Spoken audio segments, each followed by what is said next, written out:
A paz do Senhor Jesus Cristo, Deus abençoe a sua vida.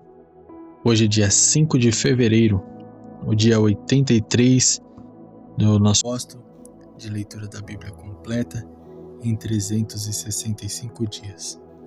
A leitura de hoje se passa pelo primeiro livro do profeta Samuel, capítulos 10 ao 12. Como de costume, eu vou ler um texto para a gente refletir e ao final eu quero orar pela sua vida. Então, fique até o final do vídeo.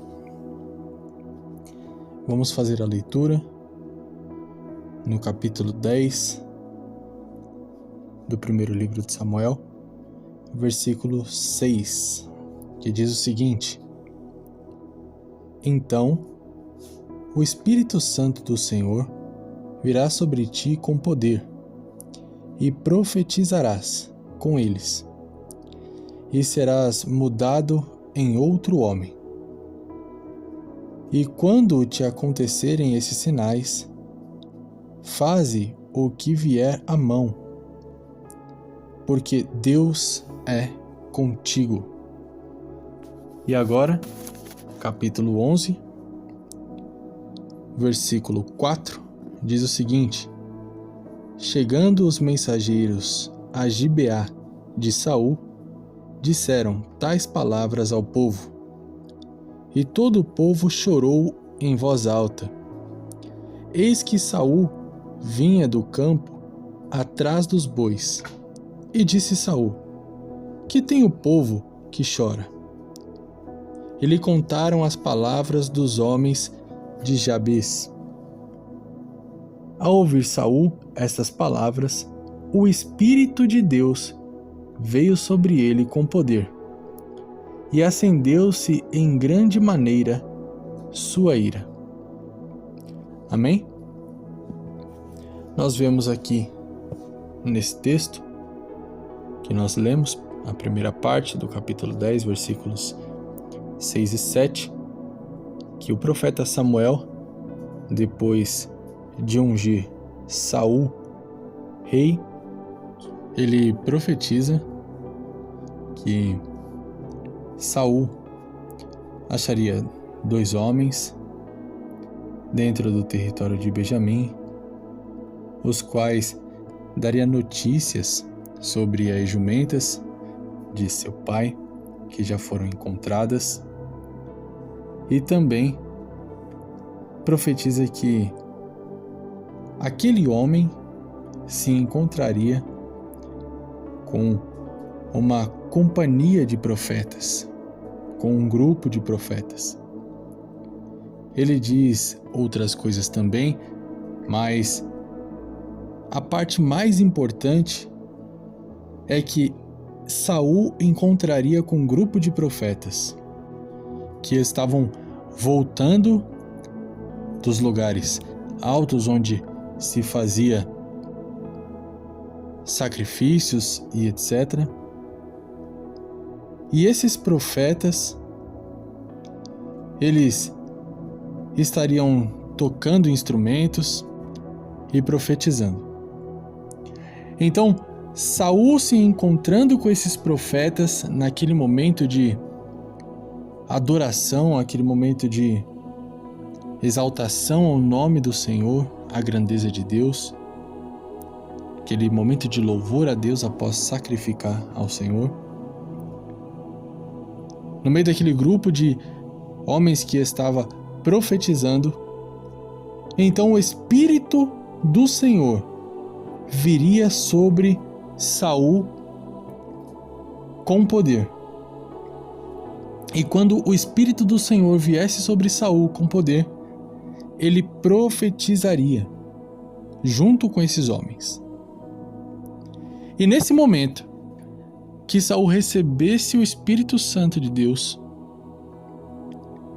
e fosse cheio de poder e começasse a profetizar, ele seria mudado para outro homem, em outro homem.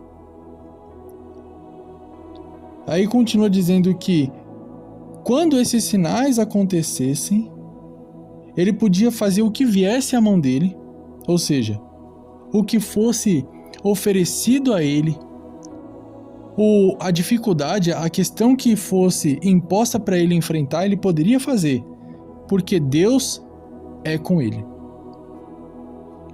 Então nós vemos que o processo de mudança de Saul, de um homem que nem sequer acreditava em si próprio, para um homem que carregaria a presença de Deus e seria determinante para que o povo de Deus voltasse a ser um povo vencedor nas batalhas, um povo que não mais ficaria oprimido.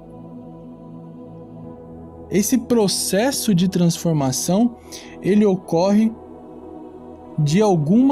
em algumas etapas. E quais são essas etapas? Primeiro, Saul, ele teria que se encontrar com outros profetas. Então, enquanto Saul andava na companhia de pessoas que não tinham propósito com Deus e não tinha o Espírito de Deus sobre elas, ele continuaria sendo o antigo Saul. Mas o processo de transformação dele começa quando ele se encontra com um grupo de profetas. Por quê? Porque quando ele se encontra com um grupo de profetas, ele para de se preocupar com os afazeres do dia a dia e ele começa a fazer aquilo que os profetas estão fazendo. E o que os profetas estão fazendo? Os profetas estão louvando a Deus com os seus instrumentos e profetizando.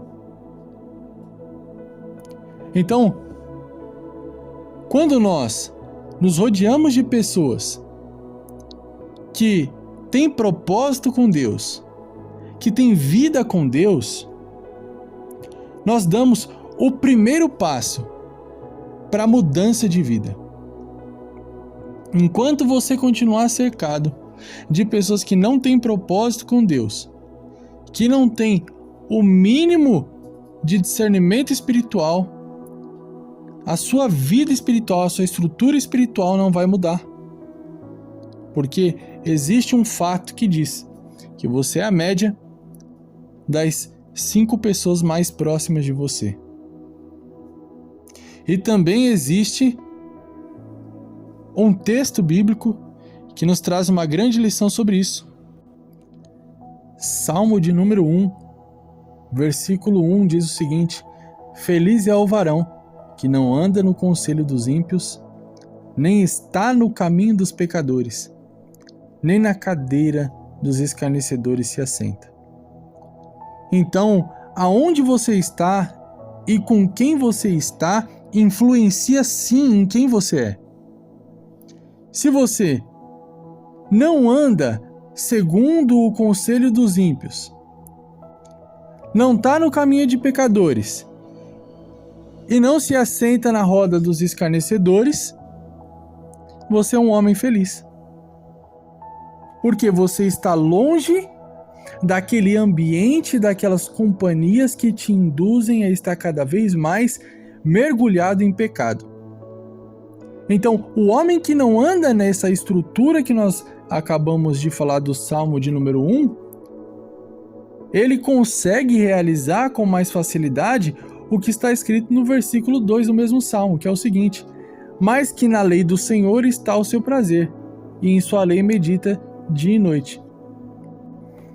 O homem que não compactua, que não anda junto, que não se aconselha com pessoas que não têm intimidade com Deus, que não têm propósito com Deus, que não fica junto de pessoas que são escarnecedoras, esse homem, ele consegue meditar na lei do Senhor e ter prazer nisso. Agora, o homem que fica junto dos ímpios, que fica andando com pessoas que cometem pecados a rodo, sem se importar com o que está fazendo, fica junto de grupo de pessoas que gostam de escarnecer daquilo que nós acreditamos, as pessoas que andam nesses lugares com essas pessoas, elas não conseguem enxergar prazer na meditação da palavra do Senhor. Não conseguem se manter focados em meditar na palavra o seu dia inteiro. Buscar cada dia mais, a cada segundo, estar mais próximo, mais alinhado com a palavra de Deus. Não consegue. Por quê? Porque está no lugar errado com pessoas erradas. E essa influência faz com que eles não consigam ter uma vida espiritual. Não tenham força e nem vontade de ter uma vida com Deus. Então esse é o primeiro ponto. O segundo ponto é que quando ele está no lugar certo, com pessoas certas, o Espírito do Senhor que está sobre aquelas pessoas vem também sobre ele. Então, quando você caminha com pessoas que têm algo que você não tem, a tendência é que você comece a ter também o que essas pessoas têm. Então, se você anda com pessoas que têm ensino superior, a tendência é que você queira também ter o ensino superior. Ou então, ter o mesmo nível de conhecimento para pelo menos conseguir conversar com essas pessoas. Se você anda com pessoas que têm intimidade com Deus, a vida que elas têm com Deus te impulsiona a ter também uma vida com Deus. Se você anda com pessoas que são cheias do Espírito Santo de Deus, o Espírito Santo de Deus transborda da vida dessas pessoas e te enche também. Porque você começa a participar, você começa a desfrutar, a compartilhar do mesmo modo de vida e do mesmo propósito que essas pessoas têm. Então, sabe aquele velho ditado que os avós diziam: me diga quem tu anda e que eu te digo quem tu é? Sim, isso é verdade. Se você está no lugar certo com pessoas certas, é questão de tempo para que o Espírito de Deus venha também sobre a sua vida. Se você estiver ali, verdadeiramente, vivendo aquele momento, se você verdadeiramente estiver dedicado a estar no meio daquelas pessoas, fazendo o que elas estão fazendo, o Espírito que está sobre elas vem também sobre você. Mas tome cuidado. Nós estamos falando sobre pessoas que têm propósito com Deus e o Espírito de Deus sobre elas.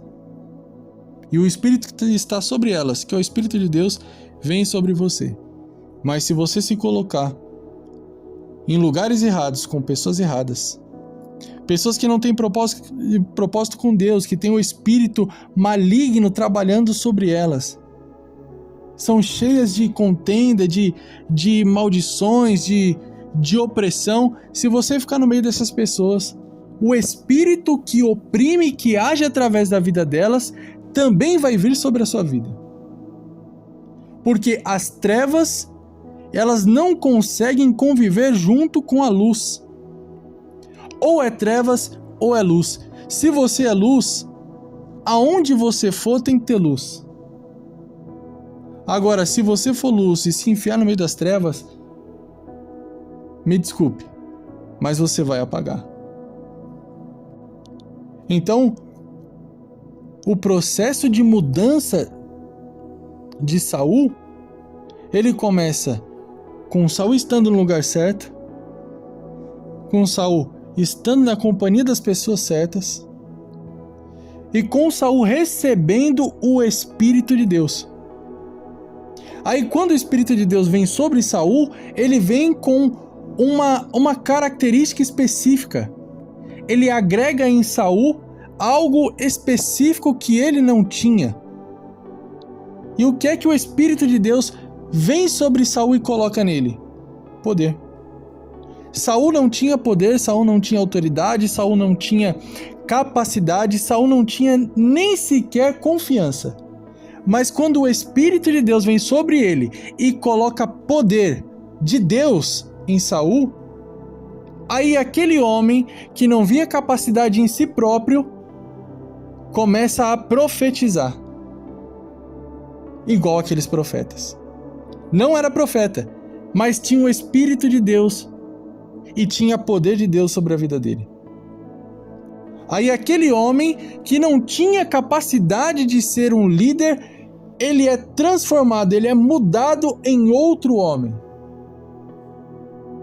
Aí entra em ação algo que seria escrito muitos anos depois pelo apóstolo Paulo, em Romanos 12, versículo 2, que diz o seguinte: e não vos adapteis às formas deste mundo, mas transformai-vos pela renovação de vossa mente, para que comproveis qual é a vontade de Deus, o que é bom, o que lhe agrada e o perfeito.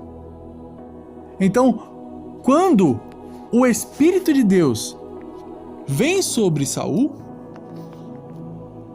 ele já não se molda mais, ele já não se adapta mais às vontades do mundo, que é uma vontade que vem oprimir o povo, que vem oprimir ele, colocar incapacidade sobre ele.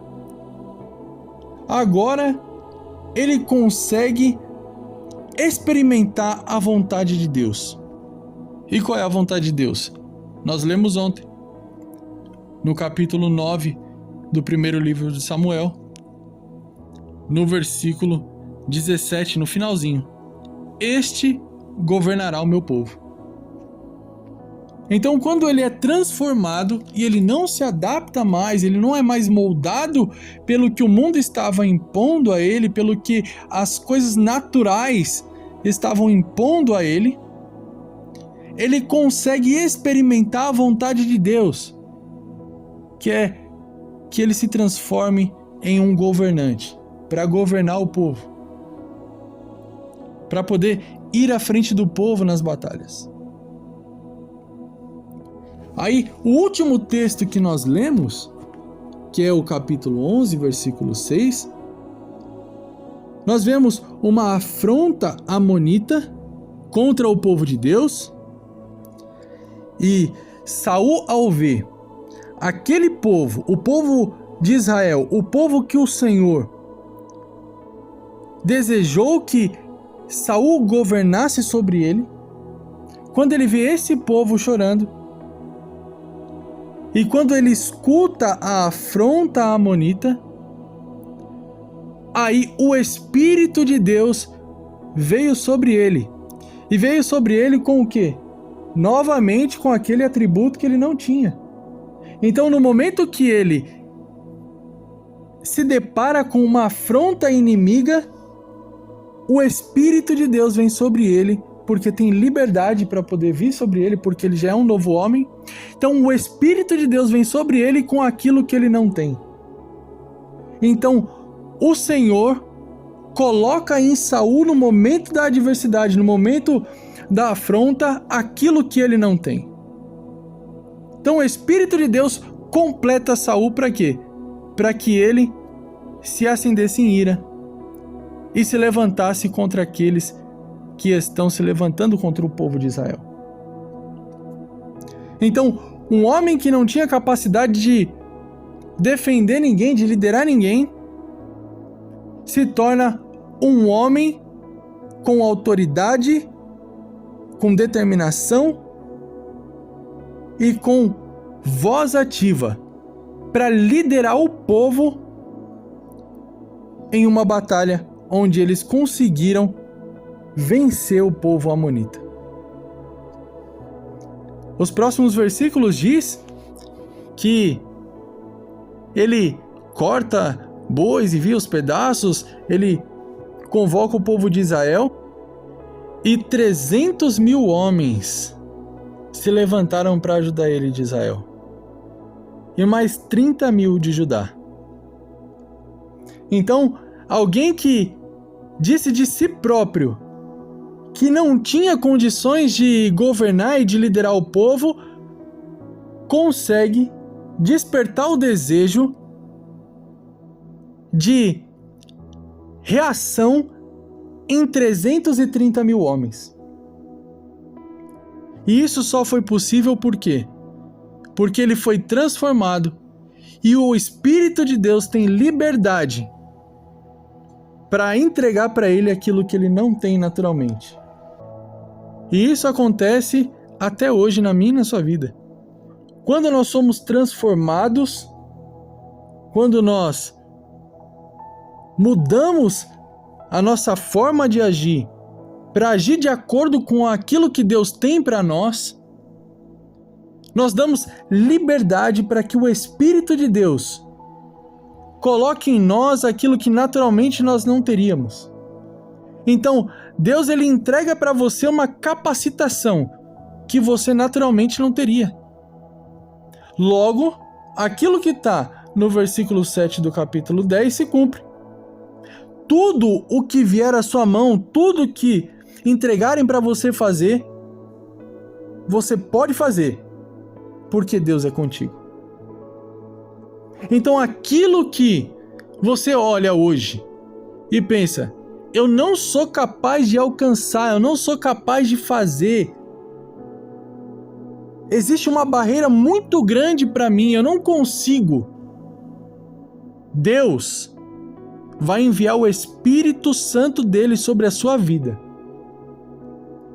para te entregar poder, para que você consiga fazer aquilo que naturalmente você não conseguiria, mas mediante ao poder do Espírito Santo de Deus sobre a sua vida, você vai alcançar grandes objetivos. Não para te exaltar, mas para que o nome de Deus seja glorificado através da sua vida. Para que as pessoas possam olhar para o seu testemunho, olhar para a sua vida, olhar para a sua forma de agir, olhar para a sua transformação e temer a Deus. Para que essas pessoas possam se render verdadeiramente ao Senhor. Para que o nome de Deus seja glorificado e exaltado através da sua vida. Amém? Vamos orar? Deus, em nome de Jesus Cristo, eu quero te pedir, Pai, para que da mesma forma como o Senhor fez na vida de Saul, nesse momento, nesse período da história que nós lemos, onde o coração dele ainda estava sendo direcionado pelo Senhor, eu te peço, Pai, que o Senhor faça da mesma forma com os teus filhos que estão ouvindo essa oração agora. Que o Senhor venha levar eles aos lugares certos, trazer as pessoas certas para estar ao redor dessas pessoas, dos teus filhos que estão ouvindo essa oração. Para que eles possam mudar o ciclo de amizades, para que possam conhecer pessoas que têm verdadeiramente propósito com o Senhor, que incentive a buscar mais ao Senhor e ao teu Espírito Santo, que incentive cada dia mais a buscar a plenitude do teu Espírito, e que o teu Espírito Santo venha sobre a vida de cada um dos teus filhos que estão ouvindo essa oração agora, transformando em um novo homem, em uma nova mulher. Que tudo aquilo que serviu de bloqueio na vida dos teus filhos, que no momento que o teu Espírito Santo vier sobre a vida deles, o teu Espírito Santo quebre esse bloqueio, colocando em cada um deles o atributo que naturalmente eles não conseguem enxergar, que eles não conseguem ter. Que o poder do Senhor coloque sobre eles a capacitação vinda diretamente dos céus, para que eles possam cumprir com o teu propósito, Pai. Em nome de Jesus Cristo. Porque eu creio, Pai, que tudo aquilo que o Senhor prometeu para cada um deles vai se cumprir. Porque o Senhor não é homem para que minta, nem filho do homem para que se arrependa. O Senhor não se engana. O Senhor sabe exatamente aquilo que prometeu para cada um deles. E eu creio, Pai, que por mais impossível que pareça, o Senhor vai capacitar cada um deles para alcançar as tuas promessas. Para que o teu nome seja glorificado e exaltado através da vida deles, da família deles. Em nome de Jesus. Que Deus abençoe a sua vida, a sua família. Compartilhe esse vídeo com quem você ama. Deixe o seu like aí no vídeo. Até amanhã, em nome de Jesus.